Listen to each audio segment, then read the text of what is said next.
All right, 97.7 Outlaw Radio FM listeners. Tonight we actually have a phenomenal guest here on the radio station airwaves. And this individual is actually a two-time NCAA AllAmerican, former Harlem Globetrotter, and of course he is a motivational speaker that's actually spoken to millions of people all over the world. He is none other than the one and only Melvin Adams, man. How are you doing this evening? Hey, man, I'm doing great. Just trying to be like you, man, by the new year, man. You're doing such a great job.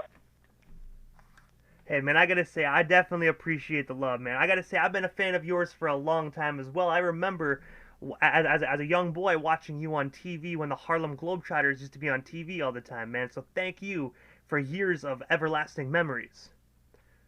Oh, man, just myself as well as a kid, it was a great memory for me when, Curly Neal, shook my hand and let me rub his head. Like that impacted me so much. And, obviously the game of basketball and whatever you do in life, being able to be a light and an example for, kids and people all over the world. I mean, that's what we should be doing more of, even more so now. When we're so separated, doing things that bring us closer together. And I gotta ask, man, taking you back to the very beginning of your iconic career, I have to ask, what actually originally made you decide to fall in love with the game of basketball, and of course, to just actually find yourself in the love of the game? Well, when I was a kid, my dad was 6'6", my brothers are 6'8", 6'7", 6'2". My mom was 5'3", so of course I'm 5'8" with high heels on, so I'm like a black Smurf. So I grew up obviously loving football, being from Texas.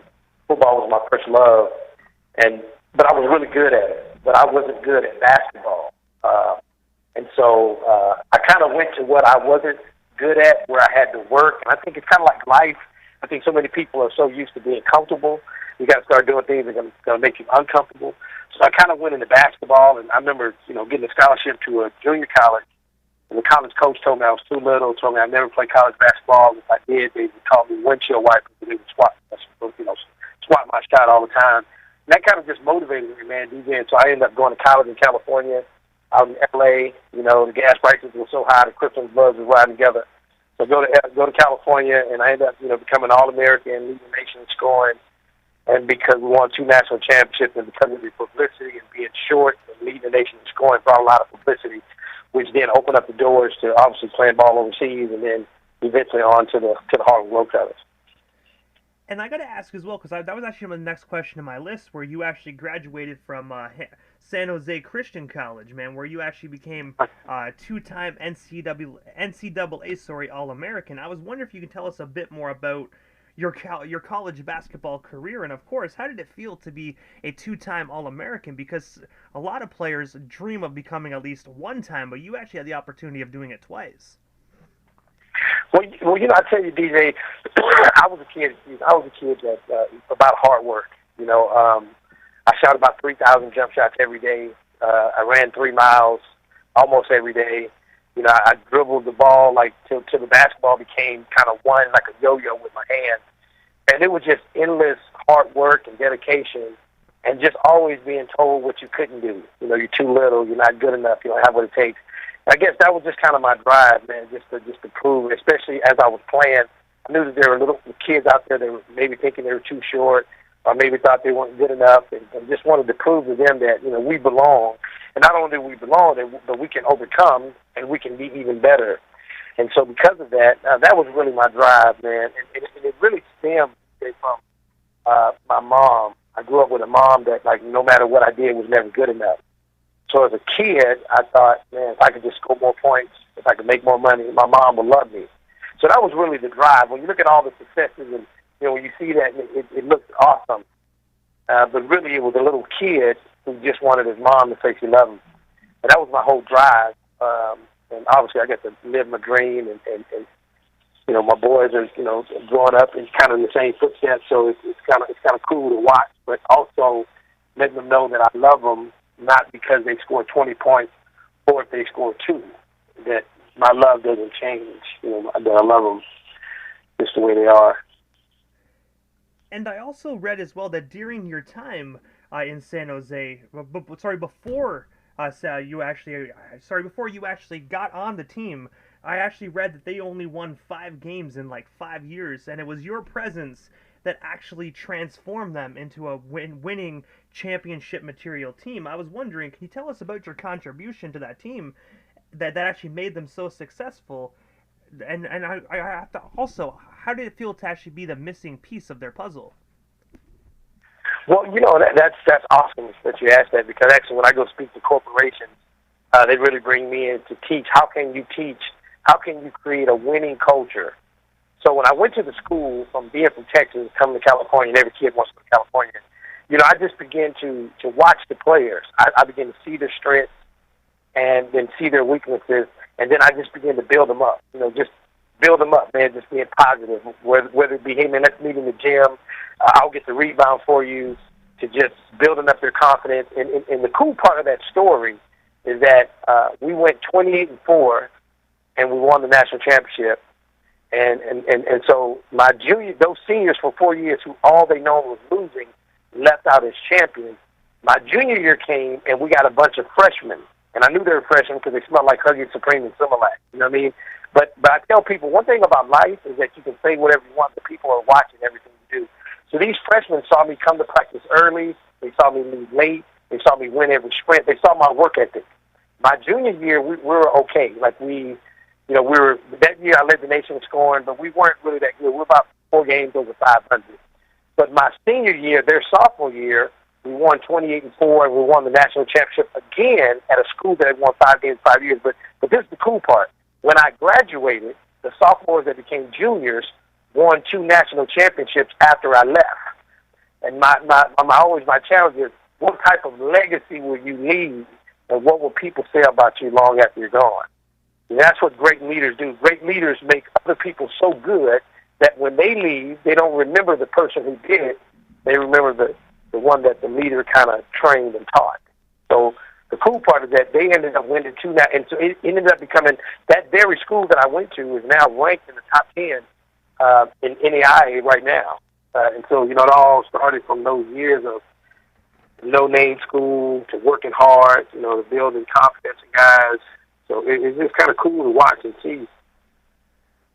And also, as well, I actually read as well that still to this day, you actually remain all-time scoring in assists, steals, in the Warriors' history. I have to ask, how did you, like, how many points did you actually accumulate to set that record? And of course, do you think someone will ever actually have the opportunity to surpass it?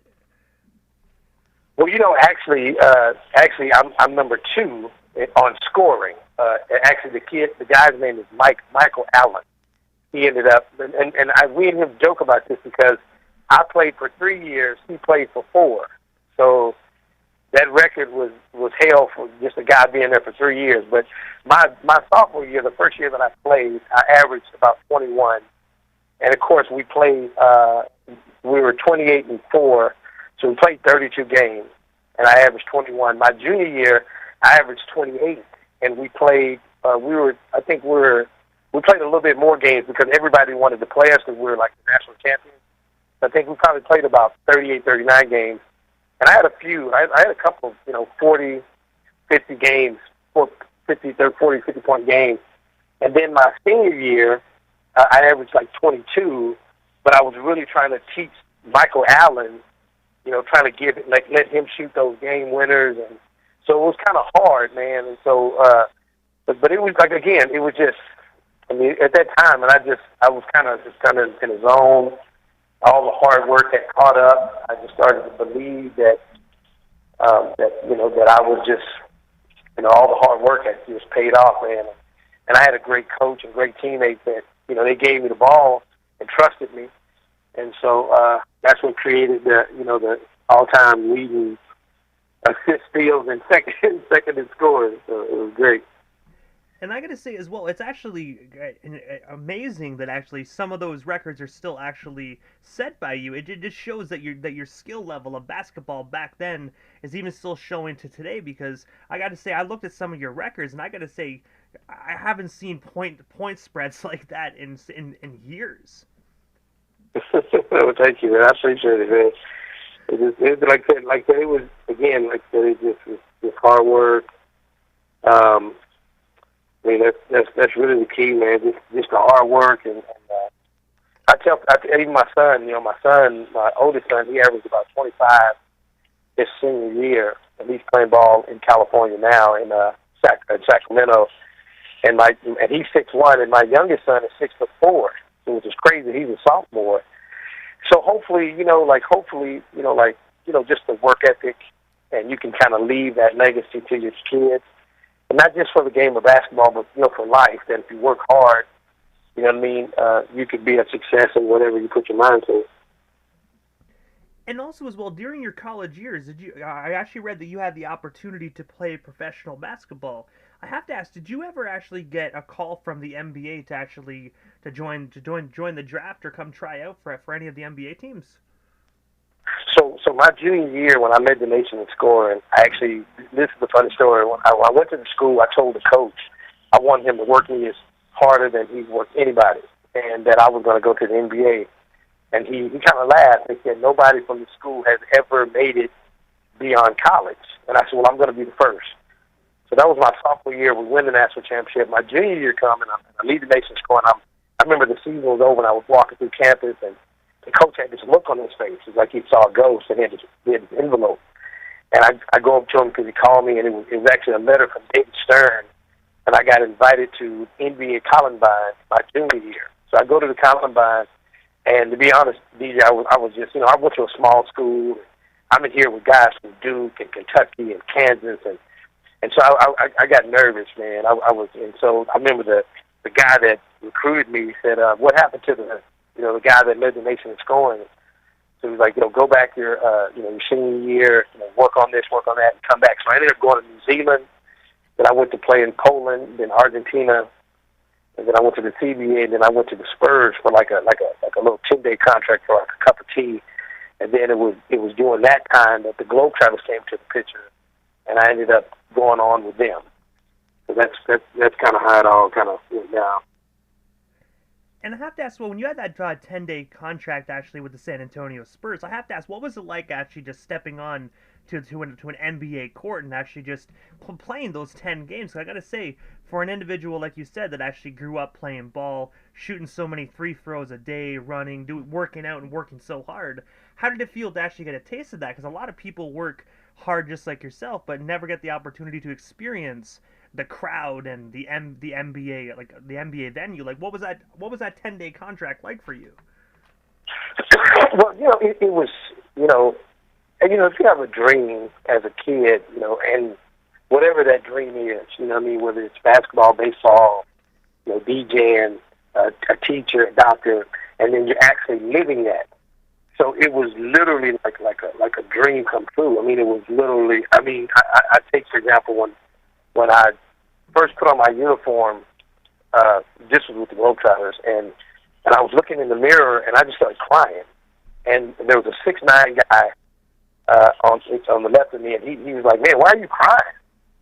And I was like, "Dude, you're 6'9". Like, I'm 5'8". Like, it was a little easier for you, what I mean? But for me, being 5'8", and all the things that I had to overcome from my childhood, the dad that was abusive, to a mom was never good enough, to growing up in poverty and drugs and gangs and prostitution all around you, when everything around you says you're going to fail. And to be literally living your dream was just an out-of-body experience. It was like, it doesn't matter where you come from. You know what I mean? Like, if you work hard, you get some really great people around you, people like you know what I mean? Like, and what you're doing to help the hip-hop community. It helps kids dream and to believe that, that I can make it and that I can be somebody. I mean, that no matter, doesn't matter your circumstance or situation, don't ever let people tell you what you can't do, because you can do it. And when you actually mentioned, of course, that you actually are part of the Harlem Globetrotters in the 1990s, I have to ask, like, what actually made you decide to join that prestigious basketball team? Because, of course, when they came to you with the offer, you obviously, you had a choice to say yes or no. But I have to ask, what actually made you decide to join the Harlem Globetrotters? Well, to be honest, so my agent tells me that the Harlem Globetrotters wanted to bring me to training camp, which was in Orlando, Florida. It was at Disney. And I remember when I was 10 years old and I met Curly Neal. And again, I mean, I saw him on TV. So, you know, of course, at that time, my dream was NBA. And so I didn't even know the Globetrotters got paid. You know what I mean? And so they come to me and they fly me to Orlando. And I meet, you know, just all of these great people. And then, you know, of course, I signed the contract. And just, you know, I fell in love with it. And the cool thing about the Globetrotters is that everywhere we went, people loved. I mean, even in my speaking, I mean, I get opportunities to speak all over the world because everybody has a memory of the Harlem Globetrotters, and most people trust that, you know, these guys are family oriented. They're not going to, you know, get on stage and say anything, you know, negative. They're all about bringing people together, and so the Globetrotters is like you said, it's such a prestigious organization. You never hear about, you know, Globetrotters beating their wives, you know, drugs. You know, you just hear, all you hear is good things. Man, I had a great experience with the Globetrotters game. Me and my dad went to a game, so it's obviously great to be a part of, like, an organization that people, when you even say their name, they smile. And I gotta say, I definitely agree with that. You know what I mean? The Harlem Globetrotters, they're actually coming to Ottawa, which actually is about a 45-minute drive from where I'm located. So me and my wife were actually in talks about going to the game, but with COVID and where our province is currently right now, it's kind of like up in the air because we're thinking about buying the tickets, but if it gets canceled, you know what I mean, then you have to worry about Ticketmaster refunds, so it's kind of like, oh, what do we do? Well, man, I tell you, I don't know what it's like in Canada, but I know here in Texas, and even my speaking when the COVID hit, I mean, it was so much. I mean, you know, man, I've just never seen anything like that in my life. But you know, my son to go to his college, like, we all had to get, you know, we had to get back. He couldn't even go on campus, so we, you know, got him a scholarship to play ball, and so we got that. And so I know out here, man, it's like, things are just, and of course I know that other ovarian or it's come out, but I know that again, I don't know in Canada, but I know they'll set up everything where it's, you know, it's safe, and I think, you know, if you get a chance and if you do want to go, man, I don't know, when are they coming? You said when are they coming to us? I believe it's March 3rd. I believe it's March 3rd. What I tell you what, so. When they come to you, if you can get back with me, I'll get you tickets to the game. Get you. You have a son? You have any kids? Or you? No kids yet. No kids yet. No. Okay. Well, we'll get a Globetrotter basketball for you, and I'll get you like a little backstage pass, so you can go meet the guys and get to meet the new Trotters. I would be honored to do that, you know, because what you do for the hip hop community, and you know what you're doing now, I'm just so proud of you and all that you stand for. I gotta say, man, first and foremost, me personally, I greatly appreciate that, man. It's honestly an honor, man. You know what I mean? Because, like I said, I grew up watching you on the TV back when NBC used to actually show the Globetrotters games, and I know we're going back quite a few years on that one. Yeah, you show my age now, yeah. Well, one thing I have to ask with the Harlem Globetrotters, man, because like as you already know, as all of us know, it's kind of more like a show than a game. I have to ask, like, was it a hard transition for yourself going from, like, you know, college basketball, playing with the Spurs for that very short contract? Was it like a different vibe actually going from basketball to the Harlem Globetrotters? Like, was it a hard transition for yourself? Well, you know, like, it was at first. A lot of, you know, as a Globetrotter, as being Mr. Globetrotter, I would always typically tell the history to a lot of people that would come to the games a little early, and I'd give a little history. So in the 1920s, you know, they wouldn't let blacks play professionally.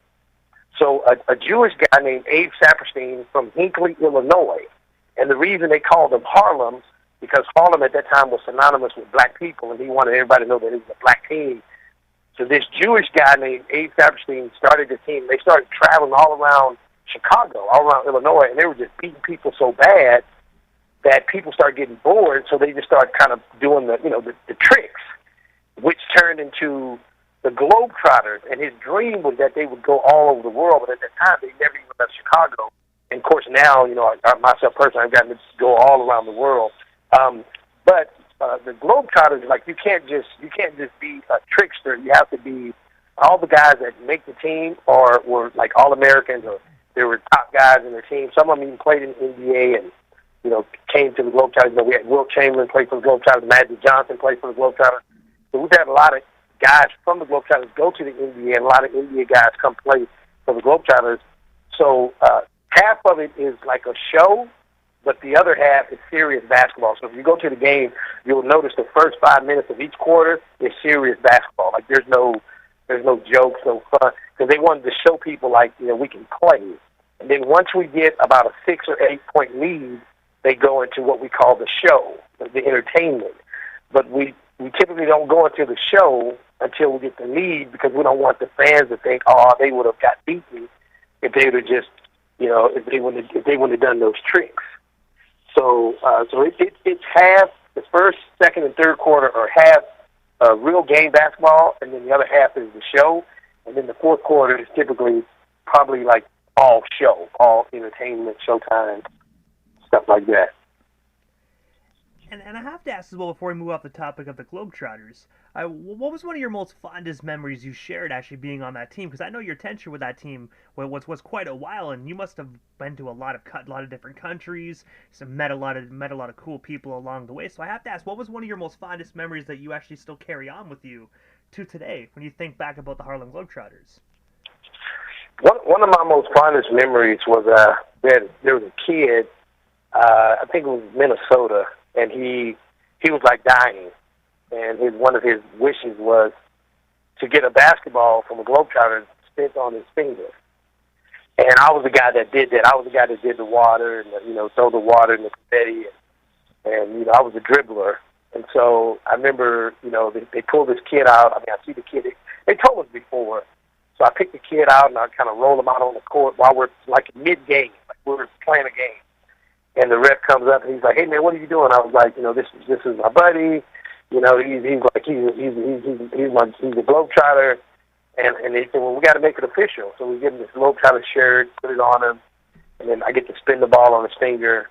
And it was cool because I spin the ball, and right before I get to his finger, I say, "You want to know why we picked you?" And he goes, "Why?" And I go, "Because, man, we love you." And then I spin the ball again, and right before I get to his finger again, I go, "Why did I pick you?"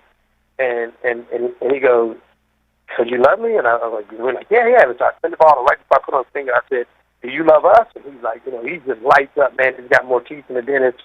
And then I spin the ball, put it on his finger, and to see him, he had more teeth than the dentist. And he was ear to ear.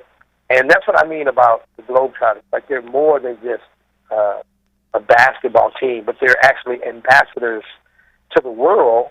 And they're a great team, especially in a time right now in our country, especially in America, where we're just so divided. The Globetrotters is the perfect team because they're all about bringing us together. Because when we come together, there's so much more that we can do together than if we're apart. And I got to say, first and foremost, that right there, it just shows, 'cause I've seen a lot of stuff like that with the Harlem Globetrotters, man. And I got to say, on behalf of that little individual, thank you for actually doing what you do and just bringing such a huge smile to that little kid's face. Oh man, and that's what it's all about, man. And I know that even as people wake up and they hear the music that you play, it brings smile, it brings back memories. You may play a song that for a young boy that was his first dance with his girlfriend, or a girl's first kiss. You know what I mean? Like the music, or somebody may be down and you play the right music at the right time that make that person's day on their way to work. So it's all kind of the same, man. So like, even what you do, man, like is amazing. You're changing the world through music, and I was just doing it through basketball. But we're two of the same people.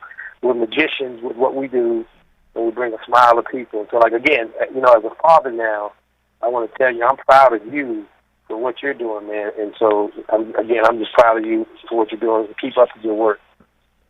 I gotta say, man, you're the real LeBron James, man. You're the real LeBron James. And I gotta say, man, I definitely appreciate that, man. I'm not gonna lie, I don't blush very much, but I'm definitely blushing on my end, man. And I gotta say, man, like I said, aside from hip hop, I grew up a huge basketball fan, so it definitely means a lot coming from such a talented legendary basketball player like yourself, man. It's not every day a DJ like myself gets an amazing compliment from a two-time NCAA All-American. Man, you need to hear more because you're doing. I tell you, I got two boys. One's 18 and one's 16. If my boys grow up to be like you, then I'd be a proud father. And I mean that's coming from me and my wife. And you know we're proud of you, man. So just I want you to know you're doing an amazing job, man, at what you're doing. So like don't stop, just keep doing it. We're proud of you, man. But also as well, aside from basketball, you are actually right now currently a motivational speaker. I was actually wondering what actually made you decide to get into motivational speaking. And of course, if anybody is listening, whether it's live or on demand, and they actually want to book the legendary Melvin Adams just for like a motivational speaking at their school or conferences, how can they actually go about doing so? Well, they can go to Top Youth Speakers, TOPYOUTH Speakers, SPEAKERS,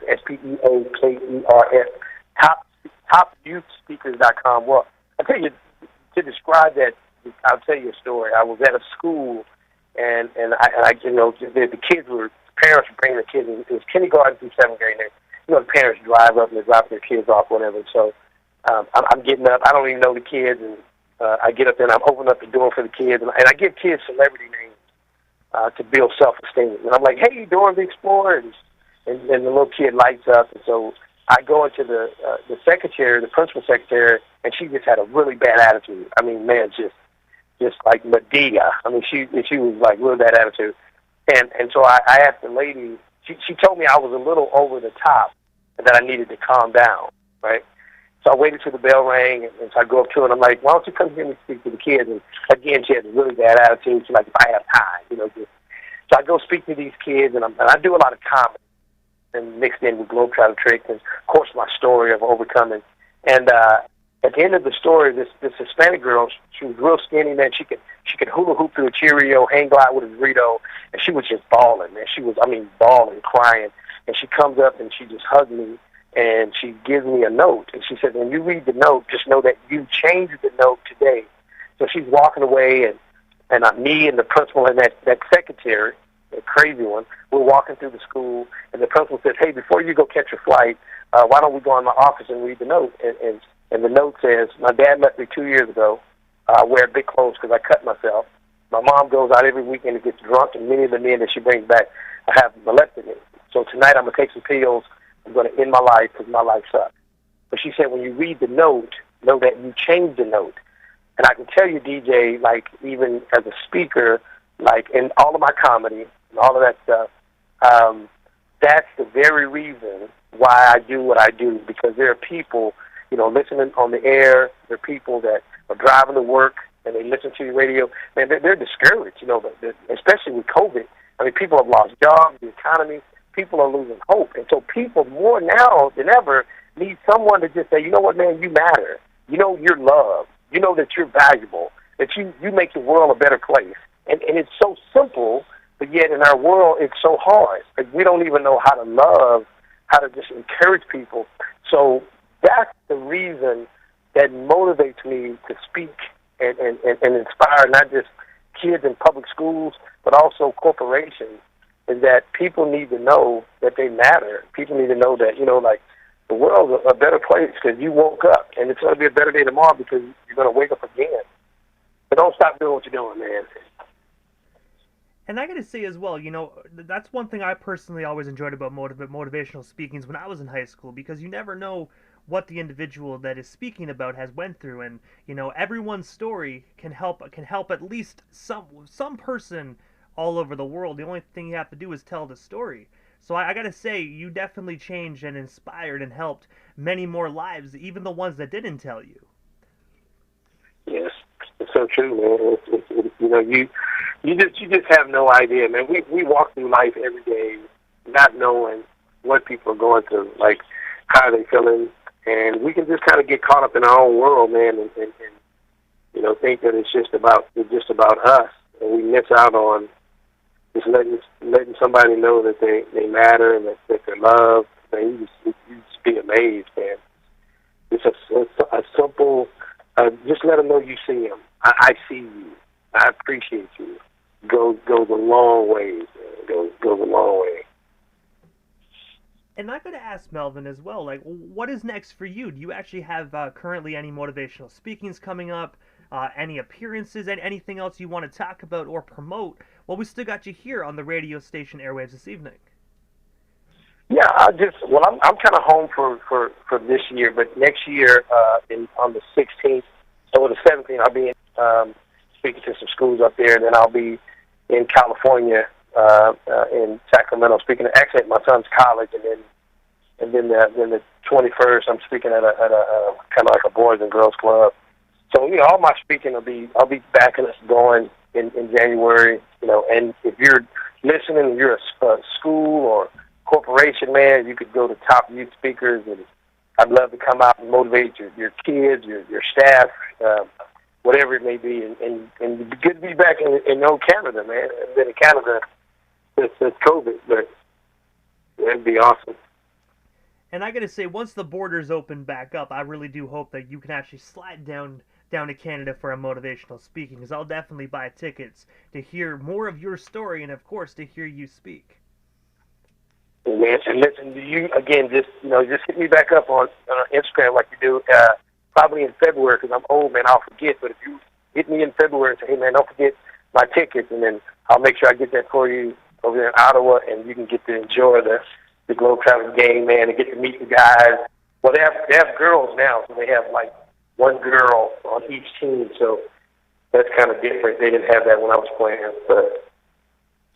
And I got to say as well, I mean, my personal opinion, I just quickly, I got to say, even the WNBA, I find those talented women sometimes don't get enough praise that they really do. Because I remember every now and then, you don't see the WNBA on TV as much, or when you do, some of them ladies can dunk just as good as those big NBA stars. And it's so true, man. I think, and again, I think that's something that we need to change in our culture. And because obviously, it's like, men tend to get paid more, and they get sometimes, like the women sometimes, they get overlooked, and they're just as or even better talented than some men. And we should just look at, your ability. If you have the ability, it doesn't matter what you are, if your ability is good, then you have that opportunity. And so, yeah, I mean, like the WNBA, they have some amazing stars. A young girl, Megan, I forget her name, but she played at UConn, and I think she's in New York. She's just amazing to watch. And of course, you have Brittany Griner, who's actually from my district. I was in Albany district. She went to Nimitz, and of course, you see her dunk. So it's like, they're exciting to watch, man. Because like the game's changed so much, man. It's like a whole other level of difference. But also as well, Melvin, before we part ways, I was wondering if you can provide us with your social media handles. That way our listeners can follow you and stay updated on everything you got going on if they're not already doing so. Yeah, so on Instagram, I'm at Globetrotter Melvins, which is Globe, Globe, Trotter, Trottr, Melvin, that's MELV as in Victor, IN. And then my Twitter is Trotter, just Trotter Melvin, TROTTERMELVIN. So those are my two handles. And if they Google my name, I'm not really good at social media, man. I'm learning that stuff. But if they Google Melvin Adams, it'll lead you to the websites and all of that good stuff. And I got to say, first and foremost, Melvin, thank you so much for just giving us a bit of your time here this evening and actually sliding into the 97.7 FM airwaves. It definitely was an honor to be able to chop it up with such a phenomenal, talented, not only motivational speaker, but also basketball player as well. And again, one more time, man, thank you for years of amazing entertainment, man. Being able to, like I said, watch you on TV as a Harlem Globetrotter, and of course, on behalf of all the other listeners that grew up watching you, thank you as well. Well, man, thank you so much, man, and all the listeners, man. Keep your head up, know you're valuable, and keep listening to my boy DJ. He's got the show at 9:30 with Nappy Roots, so make sure you check that out. They got a lot of good things coming, so stay tuned. Stay on the airwaves. Keep doing what you're doing, man. And again, we're so proud of you. And again, hit me up in February. so I can get you the tickets to the Globetrotter game. Hey, man, I definitely appreciate that. I most definitely will hit you up, man. And again, man, thank you so much, and we definitely shall talk soon, man. Thank you so much again, Melvin. I appreciate you. Have a good day. Happy New Year to you. Happy New Year to you as well. Okay, bye-bye.